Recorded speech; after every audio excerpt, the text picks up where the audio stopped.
You ever have depressions or spells of melancholy? I'm unhappy right now. At 35, Tab Hunter admitted a secret that could have ended him. Hollywood's golden boy, once marketed as the clean-cut dream of the 1,950 seconds, confessed he had been blackmailed over a forbidden romance with a male co-star. In a town where image meant survival, exposure could destroy careers overnight. For Hunter, the threat was not only public shame, but also the end of everything he had built. The heartthrob who graced magazines, who filled theaters, who sang chart-topping hits, now stood on a cliff's edge. But how did a shy California boy rise to such heights, only to be cornered by shadows? To understand, we must return to where his story began, far from the glitter of studio lights. Tab Hunter was not born Tab Hunter at all. He entered the world in 1931 as Arthur Andrew Kelm in New York City. His parents' marriage collapsed early, and his mother moved the family west, settling in California. The boy who would become Tab Hunter grew up in Los Angeles during the lean years of the Depression. His mother worked hard to provide, raising him and his brother with determination and strict Catholic values. The city around him was changing fast. Hollywood's golden age was in full swing. Movie palaces lined the boulevards. Neon lights flickered at night, and billboards promised glamour. On the radio, Bing Crosby crooned smooth ballads. Swing bands filled the dance halls. Fashion was sharp suits for men, and elegant dresses with padded shoulders for women. But beneath the bright surface, society was deeply conservative. The word homosexual was spoken only in whispers, usually with judgment attached. For a boy sensing different feelings inside, silence felt safer than truth. Arthur loved horses from the start. He spent hours at stables, cleaning stalls, feeding animals, and riding whenever he could. Horses became his escape from loneliness and a way to channel restless energy. By his teens, he was handsome and athletic, with sandy hair and an all-American look. Friends noticed his shy nature. He often seemed more comfortable in quiet observation than in boisterous crowds. The Second World War had left scars across the nation. But by the late 1940 seconds and early 1950 seconds, America was shifting into a booming, suburban dream. The Cold War era demanded conformity, respectability, and patriotism. Boys were expected to date girls, marry young, and raise families. Anything outside that mold was condemned. The climate was hostile, with police raids on gay bars and newspapers eager to print scandal. Amid that backdrop, Arthur searched for belonging. His striking appearance caught attention wherever he went. One day, fate placed him in the path of Hollywood's most notorious talent scout, Henry Wilson. Wilson had shaped other young men into movie idols. He saw raw potential in Arthur, who was barely out of his teens. But Arthur Kelm was too ordinary a name for stardom. Under Wilson's guidance, he became Tab Hunter, a name that sounded strong, sharp, and unforgettable. With a new name and a coach to mold him, Arthur stepped onto the path toward fame. He had no idea the glamour would come at a price, or that his most personal truths would soon collide with the studio system's need for control. Tab Hunter's first steps into Hollywood were awkward. He had almost no acting experience, and critics quickly noticed. But the camera loved him. His face, his physique, his innocence combined into a package the studios could sell.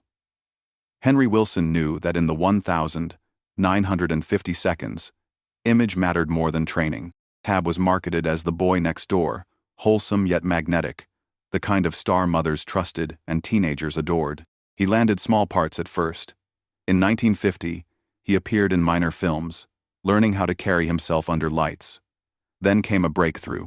In 1955, he starred in Battle Cry, an adaptation of Leon Uris's novel about Marines during World War II. Tab played the young, idealistic Danny, and audiences fell in love. His lack of polish was no longer a weakness. It read as sincerity, and viewers felt they were seeing the real thing. The film was a hit, and suddenly Tab Hunter was a household name. Warner Brothers moved quickly to secure his career. They signed him, polished his public appearances, and fed gossip columnists stories about his dating life. He was linked to Natalie Wood and Debbie Reynolds, both rising stars themselves. Studio-arranged photo shoots showed them laughing at soda fountains or holding hands at premieres. In reality, these outings were staged to reinforce an image. Tab Hunter, the perfect American boyfriend. He did not just act. In 1957, his single Young Love soared to the top of the Billboard charts, knocking Elvis Presley from the #1 spot. Tab Hunter became a double threat, a movie star and a pop idol. Teenage girls screamed at his concerts, mailed him thousands of letters, and covered their bedroom walls with his pictures. Behind the applause, though, was constant tension. Studio contracts in the 1,950 seconds came with morality clauses. Any hint of scandal could mean termination. For Tab, whose private feelings ran counter to the image sold in magazines, the pressure was suffocating. He smiled for cameras, posed with women, and gave charming interviews. Inside, he knew his truth was hidden. Still, the career momentum carried him forward.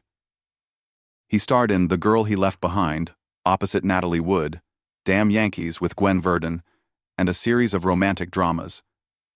His name meant box office draw. Tab Hunter was no longer Arthur Kelm from New York. He was Hollywood's bright young star. Yet the higher he climbed, the more dangerous his secret became. The walls were closing in, and one wrong step could bring it all down. In the shadows of Hollywood, Tab Hunter lived another life. Fame had made him visible everywhere. Yet his truest self existed behind closed doors, at parties hosted by trusted insiders, or in the quiet of secluded homes. He found moments of freedom. These spaces were rare sanctuaries where actors, dancers, and writers who lived under the same threat could drop their masks. It was in such circles that Tab met men who understood the danger as well as the desire. One of the most significant was Anthony Perkins, the rising actor who would later star in Psycho. Their connection was electric. Both were young, handsome, and under the control of studios that demanded heterosexual appearances. Their romance unfolded in whispers, late-night drives, and secret visits. They could never stroll hand in hand down Hollywood Boulevard.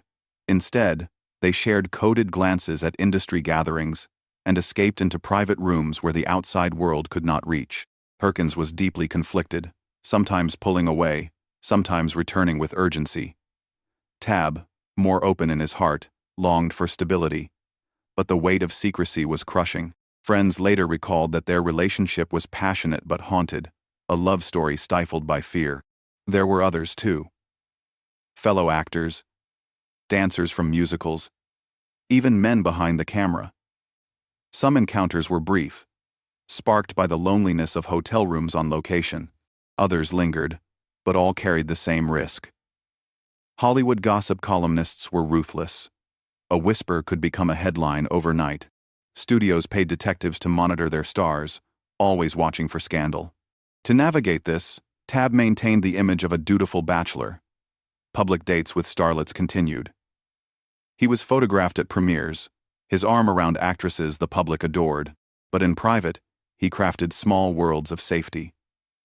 Friends' homes in the Hollywood Hills became havens. Vacations abroad offered temporary relief, away from the American press. Still, there was never complete escape. The fear of exposure hovered constantly. In an era when being revealed could mean career death, Tab learned to live in compartments. One part of him smiled at cameras. Another clung desperately to fleeting moments of genuine intimacy. The contradictions ate away at him, and by his mid-30s, those contradictions would collide in the most dangerous way, through blackmail tied directly to a secret romance. By the time Tab Hunter reached 35, his carefully balanced double life cracked. The blackmail came suddenly, cruelly. Someone who knew of his secret romance with a male co-star threatened to expose him. The demand was simple: pay up or watch his career collapse in scandal. For Tab, the danger was overwhelming. A single newspaper story could end everything. In the early 1960 seconds, magazines like Confidential thrived on salacious Hollywood gossip. They had already destroyed reputations with half-true stories. For a star built on an image of clean-cut masculinity, revelation of his truth could mean canceled contracts, public disgrace, even legal harassment. The studio was no help. Executives wanted scandals buried, not solved. They warned him to be careful, to keep his private life invisible. But the warning carried no comfort. He was left to shoulder the fear alone. The weight pressed down harder with each passing week. Tab tried to maintain appearances. He showed up at events, posed for photographs, and smiled for reporters. Yet inside, he was unraveling. Friends noticed his moods grew darker. He became guarded, speaking less about his personal life. The pressure of blackmail poisoned even the small joys he once found in acting or singing. His career momentum slowed. Leading man roles dried up. Studios that once fought over his image shifted focus to new stars like Troy Donahue and Robert Redford. By the late 1960s, Tab's films appeared less frequently on marquees. Casting directors avoided risk, and whispers about his private life made him seem a liability. The blackmail incident left scars beyond professional damage.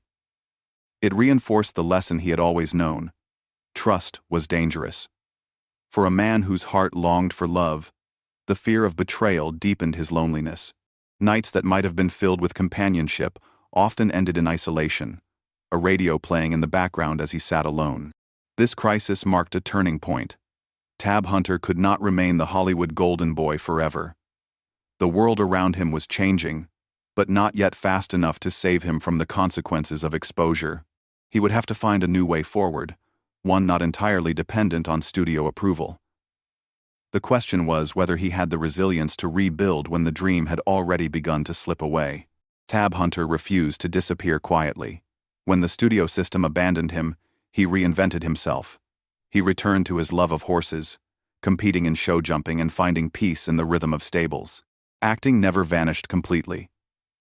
He appeared in television shows, guest starred in series, and accepted roles in low-budget pictures. They lacked the prestige of his Warner Brothers years, but they kept him working. By the 1970s and 1980s, the cultural climate shifted. Younger audiences no longer idolized clean-cut heartthrobs in the same way. Tab adapted. He embraced camp and irony, starring in John Waters' Polyester alongside Divine in 1981. The pairing shocked critics but earned new respect. Instead of hiding from his past, he leaned into reinvention. Later, he joined Divine again in Lust in the Dust, which played with Western tropes and poked fun at Hollywood itself. These projects kept him in the conversation and proved his willingness to laugh at the image once forced upon him. In his personal life, Tab found what he had long sought: steady companionship. He met Alan Glazer, a producer, and the two built a life together. They raised horses, shared a home, and collaborated on projects. Unlike his younger years, when secrecy poisoned everything, he could finally live with honesty inside his own walls. Tab also reflected on the changes in society. By the 1990s, conversations about sexuality grew more open. Younger generations questioned the rules that had once confined him. He watched other stars come out publicly, something he never felt free to do in his prime. In interviews, he spoke with grace, neither bitter nor boastful. He acknowledged the costs of silence, but also celebrated the resilience it gave him. His memoir, Tab Hunter Confidential, published in 2005, told his story in his own words. It revealed his struggles, his romances, and the blackmail that haunted him. Readers found not scandal but humanity.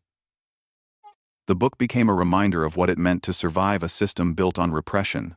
In his later years, Tab lived quietly with Alan, tending horses and enjoying simple pleasures. He appreciated fans who remembered him not just as a teen idol, but as a man who endured. Looking back, he recognized both the joy and the sorrow of his journey. He had paid a high price for fame, yet he emerged with dignity intact. Tab Hunter's story is not only about fame, it is about the price of silence, the cost of image, and the endurance of love. At 35, he faced blackmail that could have ended him, yet he survived, reinvented himself, and found peace beyond the glamour that once defined him. His journey reminds us that Hollywood stars were often prisoners of their own perfection, forced to hide the most human part of themselves. Hunter's resilience is his legacy. He showed that a man could endure betrayal, ridicule, and loss of stardom, yet still carve out a life filled with companionship and reflection. His truth, once buried in secrecy, now stands as testimony to the countless voices silenced by fear. When we remember Tab Hunter, we see more than a matinee idol. We see a man who carried the weight of two lives, one for the cameras and one for himself, and still found a way to endure. His story asks us to consider what authenticity costs, and why so many had to pay it in silence. If his journey moved you, share your thoughts below. What lessons does Tab Hunter's life leave for us today? Subscribe for more stories of Hollywood's hidden lives, where glamour and heartbreak walked hand in hand.